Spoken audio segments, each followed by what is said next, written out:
ভারতের বুক চিরে অরুণাচল প্রদেশের গভীরে কয়েক কিলোমিটার ভেতরে ঢুকে পড়েছে চীনের পিপলস লিবারেশন আর্মি। এটা কোনো সামরিক অনুপ্রবেশ নয়, এটা হলো ভারতীয় সার্বভৌমত্বের উপর নির্লজ্জ থাপ্পড় মেরে পাকাপোক্ত সামরিক ঘাঁটি গেড়ে বসা। স্থানীয় নাহজন জাতির পূর্বপুরুষদের হাজার বছরের জমি আজ চীনা সেনাদের দখলে। আর ভারতের তথাকথিত বীর সেনারা কি করছে সেখানে? স্থানীয়দের ভাষ্যমতে ২০২৩ সালের এক সংঘর্ষের পর তারা সেরা ৫ নামক গুরুত্বপূর্ণ টহল পয়েন্ট খালি করে ভয়ে পালিয়েছে। আর যখন এই ভয়ঙ্কর সত্য ফাঁস হয়ে যাচ্ছে, তখন নয়াদিল্লিতে বসা মোদী সরকার আর তার সেনাবাহিনী নির্লজ্জ মিথ্যাচার করে বলছে এই খবর ভিত্তিহীন। কিন্তু আসল সত্য হলো, যখন আবহাওয়ার দোহাই দিয়ে ভারতীয় সেনারা ব্যারাকে ঘুমায়, ঠিক তখনই চীনা সেনারা ধীরে ধীরে ভারতের জমি গিলে খায়।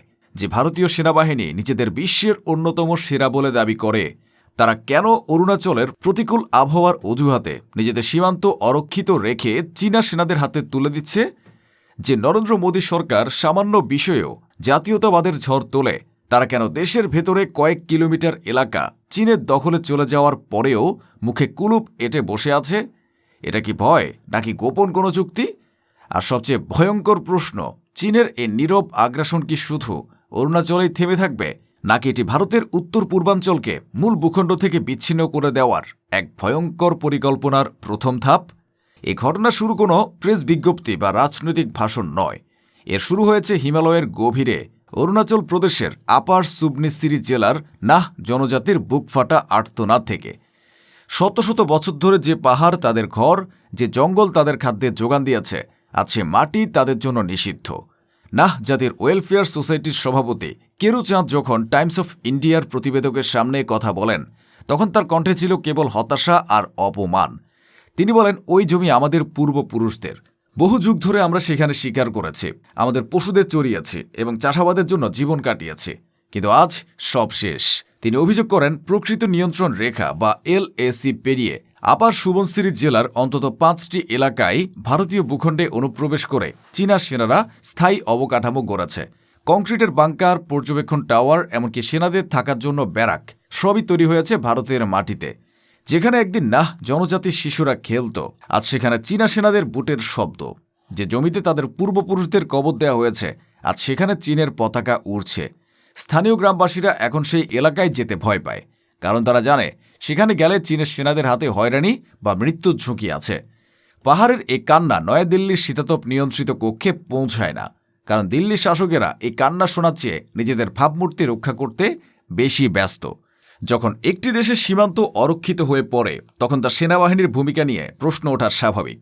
কিন্তু ভারতের ক্ষেত্রে যা ঘটছে তা শুধু প্রশ্ন নয়, এটি এক চরম লজ্জার অধ্যায়। ভারতীয় সেনাবাহিনী তাদের এই চূড়ান্ত ব্যর্থতার জন্য যে অজুহাত দিয়েছে, তা যে কোনো আত্মমর্যাদা সম্পন্ন জাতির জন্য অপমানজনক। তারা বলেছে, প্রতিকূল আবহাওয়ার কারণে এপ্রিল থেকে অক্টোবর পর্যন্ত অরুণাচলের তাকসিং এলাকায় নিয়মিত টহল দেওয়া সম্ভব নয়। আকস্মিক বন্যা, ভারী বৃষ্টিপাত এবং ভূমিধসের কারণে নাকি সেখানে চলাচল কঠিন হয়ে পড়ে। এটি একটি নির্লজ্জ মিথ্যাচার এবং কাপুরুষতার নিকৃষ্ট উদাহরণ। যে সেনাবাহিনী সিয়ানচেনের মতো হিমবাহে -50 ডিগ্রি তাপমাত্রায় পাহারা দেওয়ার বড়াই করে, তারা অরুণাচলের বর্ষার ভয়ে ব্যারাকে বসে থাকে। আসল সত্য হল, ভারতীয় সেনাবাহিনীর এই অনুপস্থিতি চীনের জন্য আশীর্বাদ হয়ে এসেছে। যখন ভারতীয় সেনারা আবহাওয়ার ভয়ে কাঁথামুড়ি দিয়ে ঘুমায়, ঠিক তখনই চীনের সেনারা সীমান্ত এলাকায় তাদের দখলদারিত্বকে আরও পাকাপোক্ত করে। তবে সবচেয়ে বিস্ফোরক তথ্যটি দিয়েছেন স্থানীয় বাসিন্দারা। জেরাংয়ের এক প্রতিবেদন অনুযায়ী ২০২৩ সালের সেরা ৫ নামে একটি অত্যন্ত গুরুত্বপূর্ণ সীমান্ত টহল পয়েন্টে চীনের পিপলস লিবারেশন আর্মির সঙ্গে ভারতীয় সেনাদের একটি সংঘর্ষ হয়। সেই সংঘর্ষের পর ভারতীয় সেনারা এতটাই ভয় পেয়ে যায় যে তারা সেই টহল পয়েন্টটি পুরোপুরি খালি করে দিয়ে পালিয়ে আসে। সেই থেকে আজ পর্যন্ত ভারতীয় সেনাদের আর সেখানে দেখা যায়নি। যে সেনাবাহিনী সামান্য অর্জনের জন্য সিনেমার গল্প তৈরি করে, তারা আজ নিজেদের দেশের মাটি রক্ষা না করে শত্রুর ভয়ে পালিয়ে বেড়াচ্ছে। এটি শুধু একটি টহল পয়েন্ট হারানো নয়, এটি ভারতের সামরিক অহংকারের কফিনে একটি শেষ পেরেক। যখন দেশের সার্বভৌমত্ব প্রশ্নের মুখে, তখন সরকারের দায়িত্ব হল জনগণের সামনে সত্য তুলে ধরা এবং শত্রুর বিরুদ্ধে কঠোর পদক্ষেপ নেওয়া। কিন্তু নরেন্দ্র মোদী সরকার ঠিক তার উল্টো পথে হাঁটছে। তারা সত্যকে ঢাকার জন্য নির্লজ্জ মিথ্যার আশ্রয় নিয়েছে। যখন নাহ জনজাতির কান্না এবং চীনা আগ্রাসনের খবর সংবাদ মাধ্যমে প্রকাশিত হল, তখন ভারতীয় সেনাবাহিনী একটি প্রেস বিজ্ঞপ্তি জারি করে। তাতে বলা হয়, অরুণাচল প্রদেশে চীনের সেনারা অনুপ্রবেশ এবং সেখানে শিবির স্থাপনের অভিযোগ করে বিভিন্ন সংবাদ মাধ্যম যেসব প্রতিবেদন প্রকাশিত হয়েছে তা ভুল এবং ভিত্তিহীন। ভাবুন একবার, একদিকে স্থানীয় মানুষজন তাদের জমি হারানোর কথা বলছে, স্যাটেলাইট চিত্রে চীনা অবকাঠামোর ছবি দেখা যাচ্ছে, আর অন্যদিকে মোদী সরকার বলছে কিছুই হয়নি। এটা কি ভয়, নাকি নিজেদের চরম ব্যর্থতা এবং অপমান ঢাকার জন্য এক মরিয়া চেষ্টা? যে সরকার ভোট জেতার জন্য কথায় কথায় সার্জিক্যাল স্ট্রাইকের বড়াই করে, যে সরকার জাতীয়তাবাদের নামে দেশের মানুষকে বিভক্ত করে, তারা আজ চীনের হাতে দেশের কয়েক কিলোমিটার এলাকা তুলে দিয়েও নিশ্চুপ। তাদের এই নীরবতা ভয়ের চেয়েও বেশি ভয়ঙ্কর। এটি প্রমাণ করে তাদের জাতীয়তাবাদ একটি ফাঁফা বুলি ছাড়া আর কিছুই নয়, যা শুধু দুর্বল প্রতিবেশীর উপর প্রয়োগ করা হয়। চীনের সামনে তাদের তথাকথিত 56 ইঞ্চি ছাতি চুপসে একটি ক্ষুদ্র বিন্দুতে পরিণত হয়েছে।